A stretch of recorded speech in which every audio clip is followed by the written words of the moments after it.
ეროვნული უშიშროების საბჭოს ყოფილი მდივანი მგრძელი სიის შემადგენელი ნაწილია, რომელიც ყოფილი ხელისუფლების წარმომადგენლების ან მათთან დაკავშირებული პირების გვარებით არის დაკომპლექტებული. მათი ნაწილი უკვე სასჯელს იხდის, ზოგიერთი სასამართლო პროცესი ჯერ კიდევ მიმდინარეობს, ზოგი კი მოწმის სახით დადის დაკითხვებზე. ესენი არიან: მიხეილ სააკაშვილი, ყოფილი პრეზიდენტი, დაბარებული იყო დაკითხვაზე, მოწმის სახით მიმდინარეობს გამოძიება. გიგი უგულავა, თბილისის ყოფილი მერი, განსასჯელია, ანუ წაყენებული აქვს ბრალი და საქმე სასამართლო განიხილავს. ივანე მერაბიშვილი, ერთიანი ნაციონალური მოძრაობის გენერალური მდივანი, ყოფილი პრემიერი და შინაგან საქმეთა ყოფილი მინისტრი, მსჯავრდებულია, იმყოფება პატიმრობაში და განსასჯელია კიდევ რამდენიმე საქმეზე. ბაჩანა ახალაია, შინაგან საქმეთა და თავდაცვის ყოფილი მინისტრი, იმყოფება წინასწარ პატიმრობაში. ზურაბ ადეიშვილი, იუსტიციის ყოფილი მინისტრი და ყოფილი გენერალური პროკურორი, განსასჯელია.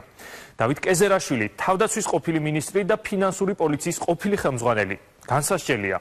ზურაბ ჭიაბერაშვილი, კახეთის ყოფილი გუბერნატორი და ჯანდაცვის ყოფილი მინისტრი, მსჯავრდებულია. ალექსანდრე ხეთაგური, ფინანსთა და ენერგეტიკის ყოფილი მინისტრი, გამართლებულია. ნიკა გვარამია, რუსთავიორის გენერალური დირექტორი, განათლების და იუსტიციის ყოფილი მინისტრი და გენერალური პროკურორის ყოფილი მოადგილე, პარლამენტის ყოფილი წევრი, გამართლებულია. კახა ბენდუქიძე, მთავრობის კანცელარიის ყოფილი უფროსი, ეკონომიკური განვითარების ყოფილი მინისტრი, იმყოფებოდა დაკითხვაზე მოწმის სახით, მიმდინარეობს გამოძიება.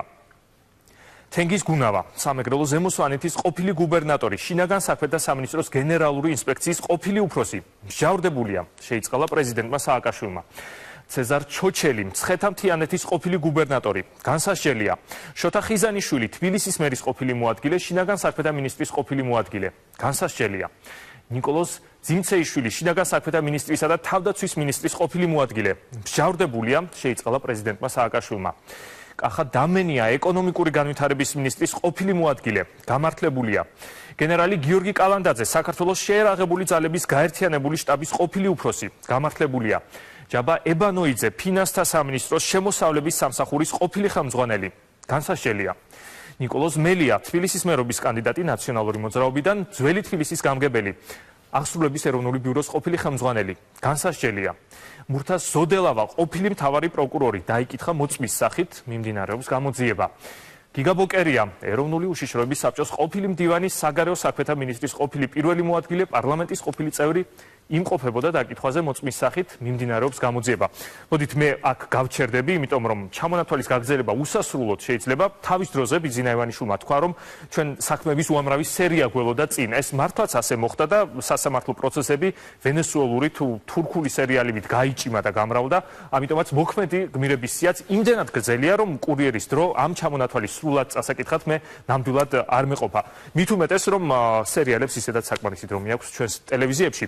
მე მხოლოდ 20 პირი დავასახელე. სინამდვილეში კი ამ სიას ათასობით ადამიანი ემატება.